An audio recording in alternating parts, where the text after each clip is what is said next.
పర్యాటకం, చల్లదనం, స్నోఫాల్కు కేరాఫ్ అయిన హిమాచల్ ప్రదేశ్లో మంచుకు కొరత ఏర్పడింది. డిసెంబర్ నెల పూర్తి కావస్తున్నా అక్కడ మంచు కురవకపోవడంతో పర్యాటక రంగంపై తీవ్ర ప్రభావం పడుతోంది. దీంతో ఎత్తైన జలపాతాల నుంచి జీపుల్లో మంచు తీసుకొచ్చి మరీ టూరిస్టు ప్రాంతాల్లో పరుస్తున్నారు.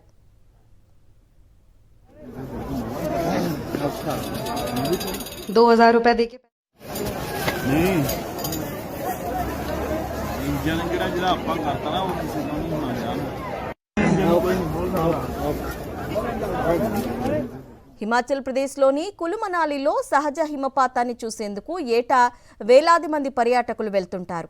కానీ ఈసారి మనాలిలో ఇంకా మంచు కురవడం ప్రారంభం కాలేదు. దీంతో ఇక్కడికి వచ్చే పర్యాటకులు అసంతృప్తికి లోనవుతున్నారు. ఈ క్రమంలోనే టూరిజంపై ఆధారపడ్డ ఇక్కడి వ్యాపారులు ప్రత్యామ్నాయ ఏర్పాట్లు చేస్తున్నారు. ఎత్తైన ప్రాంతాల నుంచి మంచు తీసుకొచ్చి మైదాన ప్రాంతాల్లో పరుస్తున్నారు. తాత్కాలికంగా ఏర్పాటు చేసిన మంచు వద్ద టూరిస్టులు సేద తీరడంతో పాటు ఫోటోలు దిగేలా ఏర్పాట్లు చేశారు.